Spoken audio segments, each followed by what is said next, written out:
to Mr. Cee's cooking experiment, Food Bites. We're going to be making egg pasta dough this morning. It's a beautiful morning down here in South Florida, and I decided when I got up this morning, I'm going to start cooking. I've got Italian wedding soup that I've done on the stove. We're going to be making some tomato alfresco sauce with these wonderful plum tomatoes, roasted garlic and basil. Look, if you like my videos, don't forget to subscribe and hit the bell down there so you get the notifications when they're done. And without further ado, what do you say? You and me, we're gonna make the pasta, okay?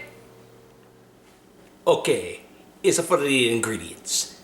I tell you this now, but wait a second, sorry. Sometimes when I get into doing this food, I put the Italian voice in. You know what I mean? I'm mixing them a little bit more authentic, eh? I mean, of course, you don't want to use, like, let's say, James Bond's voice, for example. Yes, well, you'll need 3½ cups of flour and 3 eggs stirred, not shaken. That's not gonna work, right? Tell you the truth, this is 2½ cups of 00 flour, 3 eggs beaten, and they're gonna mix this all together. This has a pinch of salt in it as well. There is a little bit of water here in case it seems to be a little dry. It kind of depends where you are. But you're gonna make a well in the center here. You can do this on top of a marble table if you want to, but I do it in a bowl. Put all this in the center here. Start incorporating this flour. And eventually we're going to work it with our hands too, but as you can see, I use a bowl because I can really start mixing in this flour a lot easier.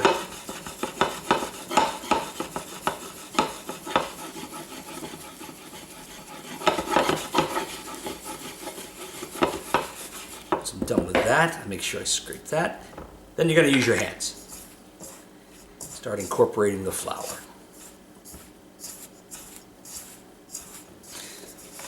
Okay, as you can see, we have worked this into a dough. I'm going to take it out of here. We're actually going to put it on a board. A little bit of excess flour. Knead it for a couple minutes.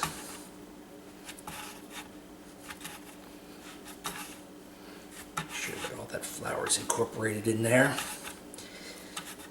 This gets wrapped in saran wrap, refrigerated for 15 minutes. Keep in mind, you can do this with a KitchenAid, this recipe. You can use this recipe in an electric machine as well. Just follow the directions to that electric machine. But we've got ourselves a pasta dough there. We're going to refrigerate this for 15 minutes. Okay, and we're back. So, here is the pasta. It's rested for about 15-20 minutes. I just say that 15 minutes is really the minimum to let it rest. You can do this hours ahead of time, even the day before if you want. For me personally, I like to do this pasta and then cook it the day I've made it. But that's just a personal preference. You can do it any way you like. All right, so we've got our dough here, and what we're going to end up doing here is we're going to end up cutting this in 4 pieces.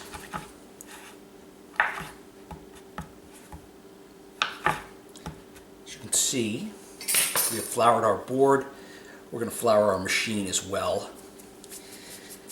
For the people who are doing this for the first time with this machine, you'll see the numbers on this crank, and you'll see me move this from 1 to 10.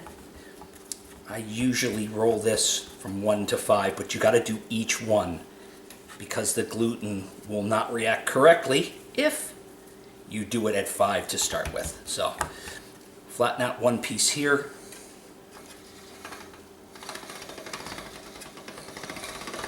Okay, this is an important part. So you've got your first piece, and what I do is I take that piece and I fold that over.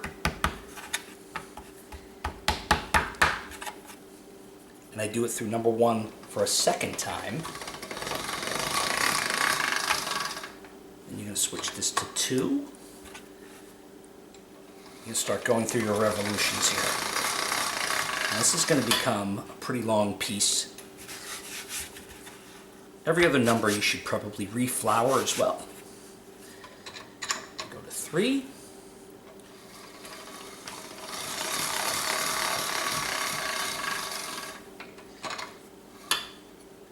Now we have So like I said, this is going to get long. I usually, at this point in time, will cut this piece in half and do the last number, which is 5. For me, you can go to 6. And then you can cut it into any kind of shape that you want. I'm going to hand cut this with a pizza cutter into a pappardelle. My son Michael loves pappardelle, so that's what I'm going to do for him today for lunch. As you can see, you can cut these to the thickness that you want. Now, I don't cook this any more than 2 minutes.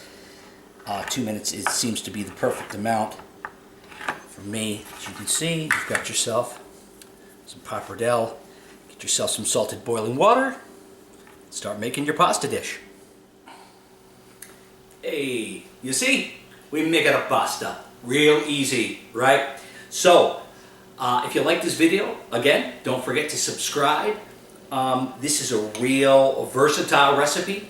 You can make it into tomato pasta by adding tomato paste. You can make it into rosemary pasta by adding a fresh rosemary. There's lots of different things to do.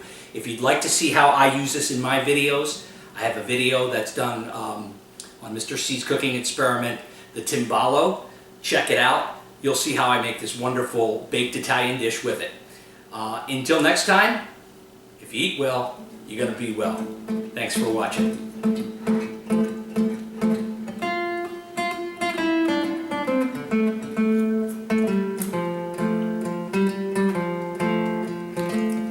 Oh, well done. Michael, you gotta come try this, buddy.